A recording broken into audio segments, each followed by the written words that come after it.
Light it up, get it going. Here we are once again. If you're following along and able to find me anymore, good question. Where have you been, Steve? Where have you been? Yes, having troubles uploading things, upload delays and everything. I'm looking for a new provider already. This is getting silly. I'm not sure I can entirely blame them, but at the same time, this is happening a little bit too much for my liking. Weekend already. Would be great if work didn't bleed all over it. Feeling much better, if you can't hear. Why? Half Murph done, a little bit slower, but I think faster on the rounds. Art of learning a language. NaNoWriMo continues. Did I ever tell you about this Biscoff spread that I got? Folks, it is Friday, November 4th, 2022. I'm Steven Sersky. Hope you guys are doing well. And yeah, the upload delays have continued because of my assisted connection device not working on several devices. And since I'm down one device already, the major one, the computer, it's hard to even get my phone to talk with my tablet. And so or with the iPad. So the iPad's on iOS and the Android's on this modified Xiaomi MIUI OS. They don't talk to each other, or they have trouble talking to each other. I thought I could Bluetooth things between them. Not possible. Bluetooth isn't possible through iPad, as far as I can tell. So trying to shuffle files back and forth was a little bit troublesome. Luckily, I do have a USB key drive that I can use that, surprisingly, the iPad actually recognizes.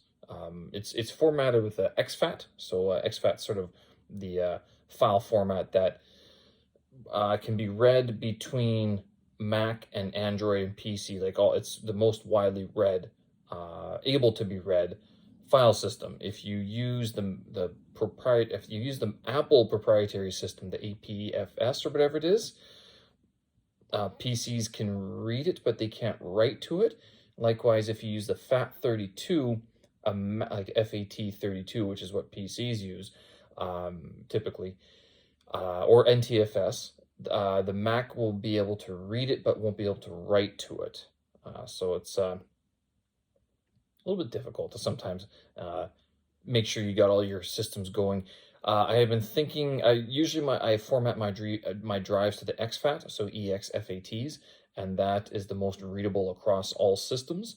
But I've been told that this is a very flaky system, very flaky file system because, and I've noticed it is a bit flaky because if you ever accidentally unplug it from the computer, and it's, you didn't safely eject your hard drive before unplugging it or whatever, something like that, it takes a while for the bigger drives to reconnect. It's not so much, it's not so bad for the smaller drives, but the 8 terabytes, 10 terabyte drives, they take a while for the system to find again. So just in case. That being said, with 11 on the going on right now, I'm looking to pick up a few well, at least another one hard drive or something like that I can format exclusively to the Apple file format system. And then that one, also one of the key differences between PC file storage formats and Apple is that the PC one does not support files that are larger than 4 gigabytes, whereas the Mac OS apparently does, or sorry, not Mac OS, the APFS system does. exFAT does not support 4 gigabytes. Now, the Android on my phone does support more than 4 gigabyte file storage, which I found out the hard way when I recorded a 25-minute video some time ago. I remember talking about this, that I can't move it off my cell phone because I have nowhere to move it to. And I guess I could compress it and I just delete it, but I'm a stickler for keeping the originals, and that's why I kind of like having backups of backups sort of thing. But at the same time, it's like, wow. I guess I have been told that if you're going to be working with like Macs and Apple and stuff like that, it's probably just to get to format it the way that the Mac OS system is formatted, and then that way you have the least amount of incompatibility between your workflow. All that being said, it's the weekend already. I would celebrate, but honestly, I have a job that just kind of goes on. So I kind of have a choice to work on the weekends, and they ask us to, actually. We're not supposed to work 7 days in a row. We're only supposed to work 6 days in a row. Um, and they haven't gotten around that sort of rule just yet. But I mean, rules change. They're flexible. They say they're not, but they seem to be pretty flexible. That being the case, I do work tomorrow. Actually, I don't know why I ticked availability, said that I could work on the weekends, because my Delta exam is in 1 month, and I seem to be getting a lot more work these days than I sort of expected to. And I do need to focus on this Delta stuff. Now, on the flip side, I think it's week 9, week 10. So Delta is already they've released, I can't remember, to tell you the truth. They've released week 9 and Unit 9 and Unit 10. And Unit 10 is a full mock exam, I think. So it's basically, we're nearing the end of the course, but I don't recall doing much of the homework. And it's just because I've been so busy and doing the reading and stuff like that. Last week I'd reviewed some things. I've also been I've been picking away at it, but I have not spent the dedicated time enough that I would feel comfortable even writing the exam. And with a month left, I mean, I'm having flashbacks to my HSK5 test. I'm going, this is not good. I mean, you gotta do this. I mean, you gotta start reading and getting that terminology in line. Luckily, like, the importance is not so much finishing the course.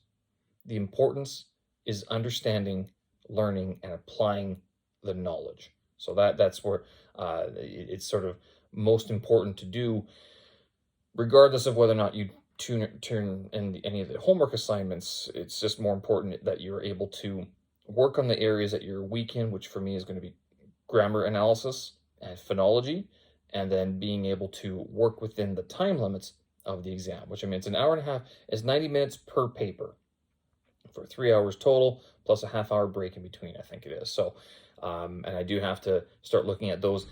The plan of attack I have for that is to finish going through all the chapters in the course.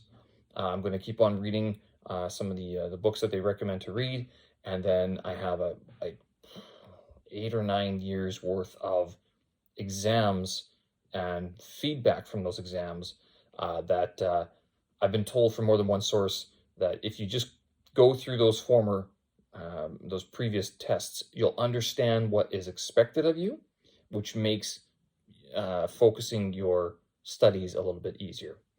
All right, feeling much better. Not sure if you can hear it, but yeah, I'm not as stuffed up as I was yesterday. I'm not sure. Day colds, head colds. I mean, I guess I was kind of sneezy on the other day as well, but I didn't have any garlic today.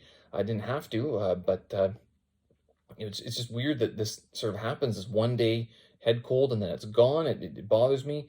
I mean, is this allergies or what is this? I mean, very, very odd that this would happen and so quickly, to tell you. I mean, do I recover quicker because I try to take care of myself? I did sleep well, which is good. I mean, I think that's very, very important, that if you do want to get better, it's a lot of fluids, and then make sure you sleep. And then that way your body has that ability, or that the time it needs to repair itself. Half Murph done today. I did not want to get up, to tell you the truth. I've now set my clock to 6:25. I think that's just a good time to wake up. I used to have it going off at 5:50 a.m., but then I just pressed the snooze button a couple times, and I wouldn't get out of bed until like 6:40 anyway. So I'm like, you know what? Just get up at 6:25. That way, it's like at 6:25, I feel the need to get up already. So it's that was part and parcel of why I didn't really want to get up and go, but good enough time to wake up. Today I changed up, excuse me, I changed up the approach I had to this challenge today. So typically what I would do, or up until now, I had been running 2 miles and then stopping my watch, restarting it, and then going for the 1 mile, like actually starting the Murph sort of challenge itself. Now, I combined them all today. So that's what I did, is I combined the 2 mile warm up with the 1 mile run for a total of 30 minutes. I won't go through all these numbers, but I did 1 mile before and after. And I think the rounds, I mean, it only took me 22 minutes to do 55 pull-ups, 110 push-ups, and 165 air squats. I think that went faster than before, so that's good. I was thinking, like, how else could I change this? Because actually, again, today I did the running outside, then I ran or crawled back up the stairs to my apartment, and then I did the rounds, so the pull-ups, push-ups, and squats, and then I went down the stairs again and did the last mile. Now you might ask, well, why don't you just take the elevator? I'm going, there's two reasons. Number one, even with 2 elevators, the thing seems to always skip the floor. It just doesn't come on demand. It takes a while. Number two, it could be full of people, and I'm not wearing a mask, so and I'm sweaty and heaving and everything, and so they're all kind of like wondering what virus does this foreigner have, right? So I don't want to be causing any undue concern. Instead, I'd rather be that guy clomping through the stairwell. The people are like, who's in the stairwell at this time of day, right? So it's just one of those things. It's just easier. I can control the stairwell, the pace through the stairwell better than I can control the pace through the elevator, right? So glad I did it, though. Did get the second workout done this afternoon as well. And again, citing this triphasic training that I was talking about earlier in this week, wherein you sort of shift your workout. So the heaviest workout is on Friday, so you have the weekend for your body to repair itself. So on Monday, you're able to you're stronger, like your body is stronger and able to endure a lot more. That being the case, Monday is going to be a moderately intense and moderately heavy workout. I was thinking, actually, one change I might do to my Monday workouts. Right now, I do 2 miles, a 2 mile run. I do 10 minutes of skipping, like with double unders and what I call like sprint skips. Basically, is like I just kind of go as fast as I can, and this replaces the need to do running sprints, because I hate running sprints. And there's a lot of people around, so it's a little bit troublesome to do it sometimes. But then also on Mondays, I have the steel club and the steel mace. What I was thinking about doing, because it's kind of got a little bit almost too easy, I think, to do some of this workout, and I'm not getting as much of an effective workout from these clubs and these maces. But I might also not be doing it entirely accurately, entirely correctly. On Monday, I have the 6 kilo steel mace, 12 pounds, 13 pounds, whatever, 15. I think the goal, if I don't do skipping and then mace swings, then I'm going to do the skipping first and then do 300 of the steel mace swings. The idea being that that's all I would do on Monday. And I could do, 150 one way, 150 the other way, so left and then right sort of thing. And if you've never seen how a steel mace is swung, it's basically, I mean, it's like if you have a ball and you sort of rotate your arms around your head in a circular motion. It's called the around the world. It's the same function, but with a steel mace, of course, it's a little bit different. I mean, you're swinging this ball on the end of a stick. So, given the off-centeredness of the weight distribution, the off-kilter distribution of the weight, it gives your body a little bit more of a workout in the transverse plane, your abs and your back and stuff like that. But I mean, you'll feel it all over the place. Now, I've approached this thing mostly as, a set-by-set basis, doing 8 to 10 reps each.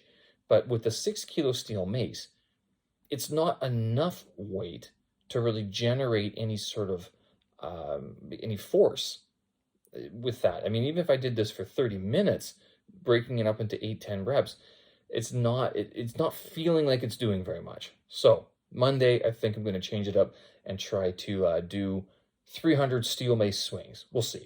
Why did I get that number? There's this guy on Instagram I follow, and he's like, do 300. I'm like, okay, we'll do 300. That's a good number to aim for. It's a lot. And 6 kilos feels very easy. It seems like it should be easy, but times 300 might not be so easy. Combined with the fact that I just did a 2-mile run, and, we'll do 10 minutes of skipping as well. Art of learning a language. So NaNoWriMo continues. I'm not sure if any of you folks are joining in on this, in that I am writing this. So NaNoWriMo is this, novel writing competition that, or challenge, I should say, that happens every November for throughout the 30 days. November does have 30 days. And every day you're supposed to sit down and do a bunch of writing that will finish your novel, basically. So I haven't really done a fiction novel. Last year I did short stories, and I never did get around to revising them. So don't ask me where they are. Well, I know where they are. They are, currently at the Apple Store, to tell you the truth. At least one copy of it is. The other copy is on a hard drive. I might, I do need to sit down and revise them at some point, but I'd much rather produce more that is publishable right away, rather than sitting down and rethinking what I've already sort of written, sort of thing. Even though I know that revising and redrafting and stuff like that is all part and parcel of the process. This year I have chosen to use Sun Tzu's Art of War as a model to write, I guess, what you'd consider a guidebook on how to learn a language, how to learn a foreign language. And some of you might be wondering, like, Steve, what are your qualifications to sort of even write something about this? And I go, that's a very good point, because when people ask me, like, how many languages do you know? And I go, well, I'm fluent in English. That's it. It's the only language that I actually can communicate in any sort of extensive manner. And it pays me quite a bit, to tell you the truth. Mandarin Chinese, I can get by. Since I'm an HSK 5 student, it seems like I should know more. I would say that there are times when I impress myself, but most times I depress myself with my success and accuracy in Mandarin Chinese. Growing up in Canada, I mean, French and Ukrainian were part of my childhood. But, I mean, if someone was asking, only in desperation could I pass through French and Ukrainian. I'm familiar with them, which is one reason why I was studying another Eastern Slavic language earlier, and continue to pick away at it, because I think it's still sort of important to understand what they're saying, just so they don't think they can get away with saying whatever they want. But at the same time, I have not been committing as much time to that language. And then, of course, in university, I studied the arts. So it was all ancient history with Latin and ancient Greek. But that was what they call the grammar translation method of studies. And if you're not familiar with how languages are taught, one of the more renowned and famous methods, and probably the one that you're most familiar with, given that this didn't change until the last 10 years, basically. ESL, like teaching English, changed this probably in the 90s, early 2000s, like when it became mainstream. But probably not until Duolingo came out did language learning change substantially. And Rosetta Stone, you could argue, changed it quite a bit, because that was a famous name. But I think Duolingo made it so much easier for everybody at any time, at anywhere, to access language learning. So what am I talking about? Grammar translation is this form of learning a language wherein you have a passage, it's like a Latin text or an ancient Greek text or a Ukrainian or French, and you have to translate it. And whatever you don't know, you look it up, basically, which is usually everything. Now, the text, they don't just give you the original text, they give you modified texts depending on your level. So if you're a beginner, an intermediate, or advanced, right, that will sort of depend on what sort of grammatical structures are present in that paragraph, what sort of vocabulary is used. This is called a graded text. So it's graded towards different grades. It's made appropriate for different grades, different levels of language learners.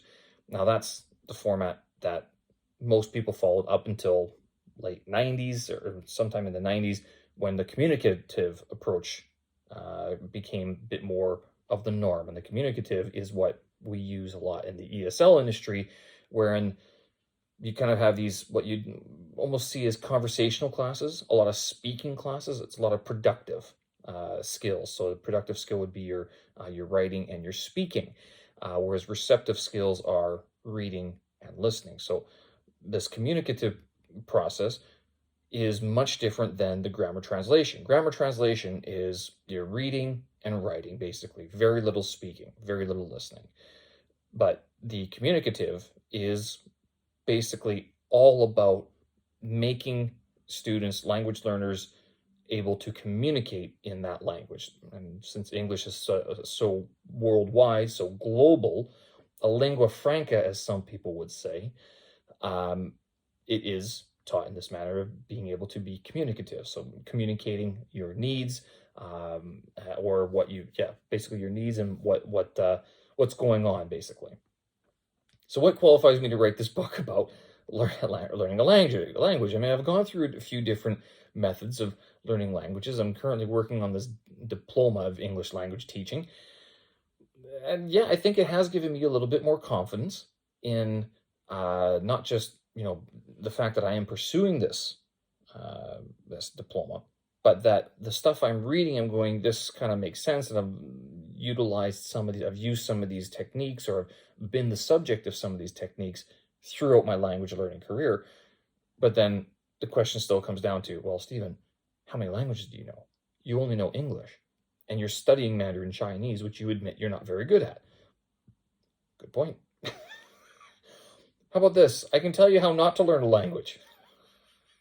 Is that a good book to read? How Not to Learn a Language. How you should not go about learning a language. Maybe I'll just retitle it to that. Anyway, so I'm using this Sun Tzu's Art of War as a basis, as a model, to create this book that I'm tentatively calling The Art of Learning a Language.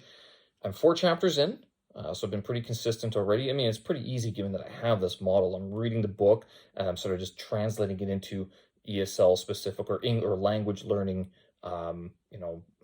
ability sort of thing, or context.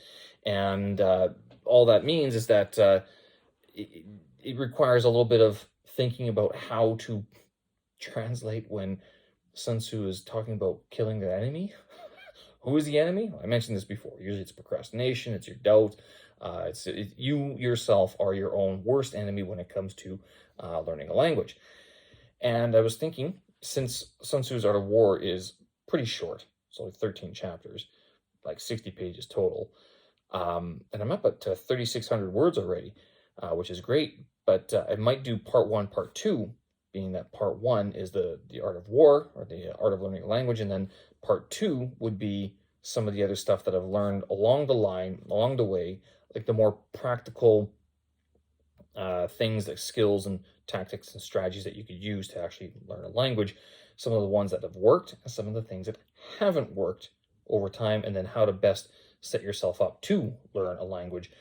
This would be aimed at the general language learner, those who either just want to buy another book to feel better about learning a language, or those who are looking for a little bit more inspiration, a little bit more information on how best to approach their language learning study sessions, their language learning in general, and then also how to make the best use of their time and make it easy for themselves. So that's sort of what I'm going on for that.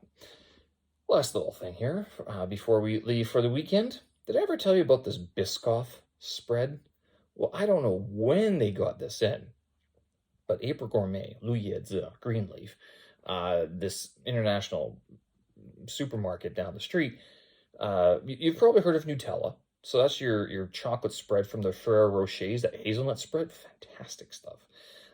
You've heard of Vegemite, which is very different spectrum. That's more salty than it is.